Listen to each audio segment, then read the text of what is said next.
Hey everyone, welcome back to my channel. My name is Hannah and I like to ramble about books.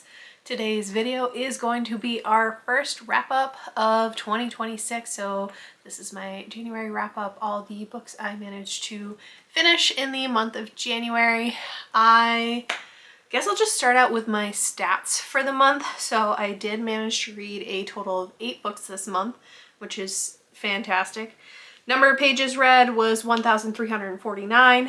Hours listened was 66.9 hours, which I did do a lot of work in the house. So usually when I'm doing projects and stuff, I just put on my audiobook. So I'm not surprised that that number was so high. When it comes to format, I read 3 physical books and 5 on audio, and mixed in there are 3 ebooks. You're like, that's way more than 8, but I use my Kindle Unlimited to kind of pair along with either a physical or an audio read, so I have something to read while I'm going to bed on my Kindle. So that's why that number's like higher than the total number of books I read. I had an average of a 4-star rating, so that's amazing. And I managed to read every single day this month, which is great. It's kind of like a mini goal of mine to try to read every single day, but I'm not sticking to that completely. If I'm having an off day and I don't feel like reading at all, or just not in the headspace for it, I'm not going to force myself to, but I'm at least going to make an effort to try to do that. January is a pretty good reading month, so let's just jump right into my reads. First off, we had probably the weakest book of the month, and that was The Traitor Queen by Danielle L. Jensen. I actually don't even have this book anymore because I already sold it on my Pango. And this was the second book in the first duology of the Bridge Kingdom series. I think the whole thing's called the series. I'm not sure exactly, but it's just a series made up of set duologies. So I'm not going to be continuing with the series. It was good. Like, I liked it, but it was nothing amazing. So with the amount of books I have on my TBR, it's not something that I'm dying to find out what the rest of the stuff is. I kind of concluded the 1 story arc I was in the middle of, and that's good enough for me. It's not that I don't recommend this book. I just feel that there are a lot of stronger fantasies out there, especially in the terms of fantasy romance. I feel like this one's just so hyped up because it was one of like those OG book talk books. I know there are a lot of fans of it, and if you love it, that's great. I'm so happy for you. I honestly did want to love it, and I just didn't. I was just kind of meh most of the time. There were some intriguing points, some plot points, but all in all, I kind of felt at times we dragged. It just overall wasn't for me. The second book that I finished in January is Project Hail Mary by Andy Weir. I listened to this on audio, and this was honestly, I just kind of picked this up on a whim. I think I got this on an Audible sale. I think there was a 2-for-1 sale. I already had 1 book and I decided to add this on there too. And the main reason I added this is because I've heard a lot of buzz about it.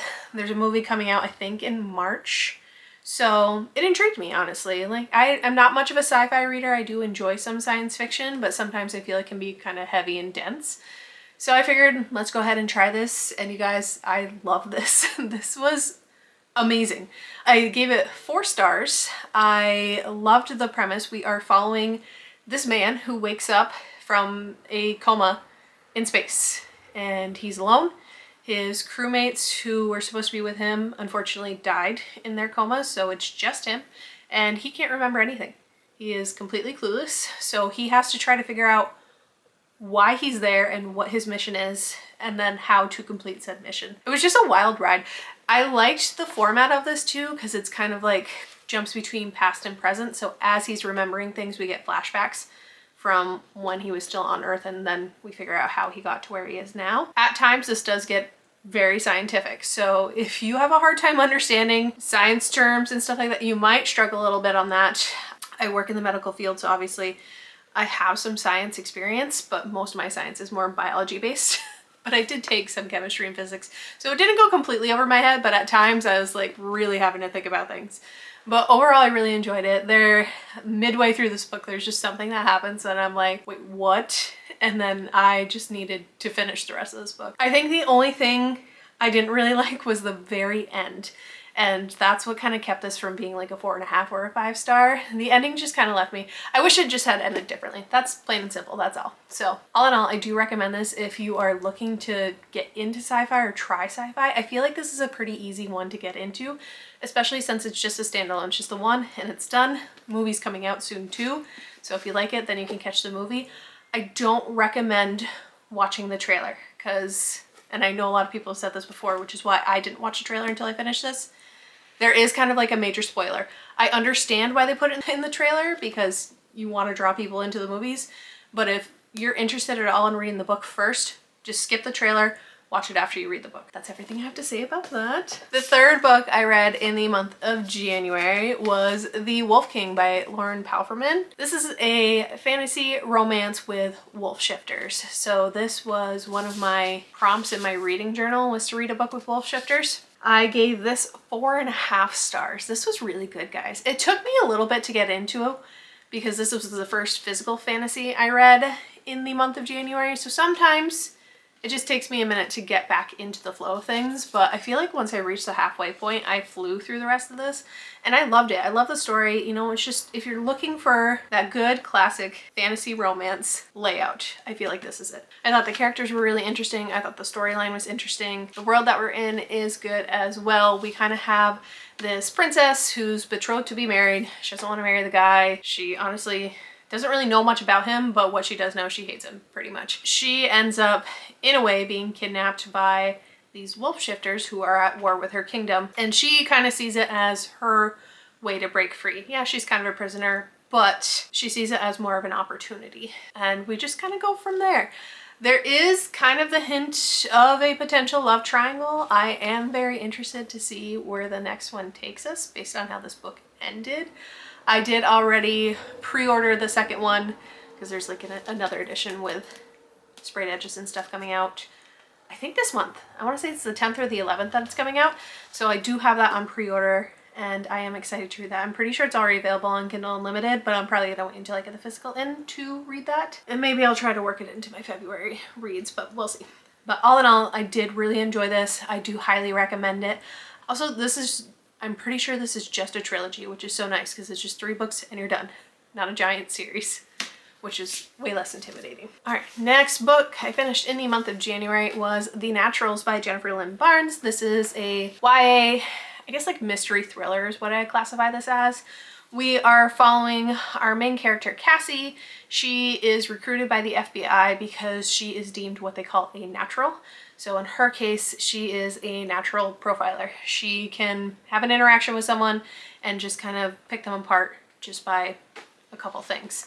So she gets recruited by them to help solve cold cases. She has a history though of her mother was presumed to be murdered. They never found a body, just a crime scene with a ton of blood, and it was never solved. So we have that background, and while we have that knowledge, there is an active investigation going on into some serial murders that are very similar to the aspects of her mom's case. So it's her and a bunch of other teenagers, like they're like 16, 17-ish age range. They are just recruited and trained by the FBI to help with cold cases. But with this active case that they kind of figure out, they try to get involved in it even though the FBI is very much against them being in an active ongoing investigation. This is the first book in a series of 4 and I honestly really enjoyed this. I gave it 4 stars. YA is very hit or miss for me. If the characters are too childish, then I just can't do it. There is like a little bit of teen angst, like kind of a love triangle thing going on, but it's very subtle and in the background, so it's not the forefront, which is great. And the mystery itself was really good. We do find out for this specific thing that's going on, we do get a resolution to it, but there's still an ongoing story that's going to continue throughout the rest of the series. And I honestly was surprised. I did not guess who was behind this thing that was going on. So that always bumps the book up a little bit for me if they can keep me guessing. So I don't know if I said this, but I did give this 4 stars and I already bought the rest of the series. I got it off of Pango because it doesn't really count as book buying because I have a bunch of credits on there. So they're basically free, which is great. Same goes for that copy of Project Hail Mary. Got that off of Pango too with my credits. So I'm very proud of that. All right, next up, we're just gonna talk about these 3 all at once. So I had A Dawn of Onyx by Kate Golden on my January TBR, and I ended up reading the entire trilogy this month. I did get the audiobooks for this, so I did pretty much listen to this exclusively on audio, and all in all, I did really enjoy this trilogy. I also, again, love that it's a trilogy, so 3 books and I'm done. I started and finished the series all within the same month, which is amazing. This book we were following our main character, Arwen. She lives in this kingdom that is currently at war with one of the other kingdoms, and in the beginning, they end up trying to make a run for a different kingdom to presumably be safer and out of the chaos that is ensuing. In the midst of them trying to run, she realizes she forgot something that they desperately need, and so she hurries back to home to try to grab this thing and get on board so they can be all set to go. When she does this, she ends up getting captured by the enemy, unfortunately. And then she ends up as kind of a prisoner, but she's also a healer, so they kind of use her for her healing abilities in this other kingdom. And of course, while she's there, she kind of learns way more about the war that is currently going on and realizing a lot of things aren't quite what she was led to believe. That's really all I'm gonna say. Overall, like on average, this was a 4-star series. Book 1, I gave 4 stars. Book 2, A Promise of Peridot, I gave 4.5 stars. And then book 3, A Reign of Rose, I gave 4 stars. So very good series. I think the only thing that kind of dragged me down is the couple people, I haven't heard a ton of people talk about this trilogy, but the few that I did kept saying like one of the tropes was that it has dragons in it. And that's kind of true, but it's literally one dragon. I mean, technically there's a wyvern too, and it's like a shifter thing. So when you tell me a fantasy series has dragons in it, I expect dragons and like prevalent dragons. They were there, but the sightings were few and far between. So I went, yes, there is a dragon in here. That is a great aspect to it, but it is not a constant in this series. So if you want to read it just because there's a dragon in it, I would just give you that little warning. But all in all, I do recommend it. I thought it was really good. I thought it was very satisfying the way it wrapped up in the end. The second book, to me, obviously, based on my ratings, was the strongest book. A lot of books can suffer from that second book syndrome, where it's kind of just a filler book and we're just waiting to get to the last book. This one wasn't that. I thought there was a conflict that we started out that this book ended with a conflict and then continued, but I feel like it resolved fairly quickly and it made sense. And I was satisfied. A lot of the times when there's some kind of conflict, it gets dragged out through the entire second book. Sometimes it doesn't even get resolved in the second book, and it's just a lot of filler. But this wasn't. It was very substantial. There's a lot still going on in accordance to the plot, so I did enjoy it. And then the third one, I think the only thing that brought it down a little bit is as we got towards the end, I kind of felt like we were dragging things out a little bit. I wasn't bored per se, but I was just kind of itching to get to the end. So that's pretty much all I have to say about that. And that just leaves one left. So the last book I finished in the month of January was Hollow by Caroline Peckham and Susan Valenti, the Twisted Sisters. This is the first book in a new series. So this is the only thing I've read by these two authors is their Zodiac Academy series and Ruthless Boys, which are in the Solaria universe. This is in a completely different universe, different setting, different characters. Everything is brand new. This one, whereas ZA is an urban fantasy, this one is more of your traditional fantasy. So there's no technology or anything like that, which honestly, I've only read their other series, which is an urban fantasy, and I do really like the world they constructed with this. This is a fae fantasy, so there are fae in it, there are humans. We have this forest that is a curse on the lands. Over the years, the forest just slowly expands and takes over the villages, and it's just eventually everyone's gonna run out of room. There's not gonna be any place for them to live. The forest is cursed, so anyone who ends up in the forest, bad things happen to them. And then once every 50 years, we have what is called the Great Hunt. The forest allows people to enter in basically a competition to try to collect all the forest spirits and reunite them at the Great Elm to break the curse. This is everyone from humans to fae. So our main character, Ferris, decides that she is going to enter the Great Hunt this year based off a promise she made to her sister. She ends up running into this, honestly, an asshole of a fae named Hendrix. Through unfortunate circumstances, they end up stuck together basically. And she is trying, her goal, like everyone else's, is to break this curse. So we just follow them through this competition, trying to find these spirits and capture these spirits and break the curse. And that's really all I want to say. I really love this. I gave this one 4 stars. I think the main thing that kept it from being like a 4.5 or 5 star is just the Twisted Sisters are really good at writing mean men, and Hendrix is downright an asshole most of the time, which that's what they're good at. And I'm really hoping at some point he's gonna get redeemed and things are gonna get better. But man, sometimes he just irked me so much. I was like, dude, this guy is a dick. Why are you still hanging around him? Which there are many reasons why, and you'll find out when you read. But I love this.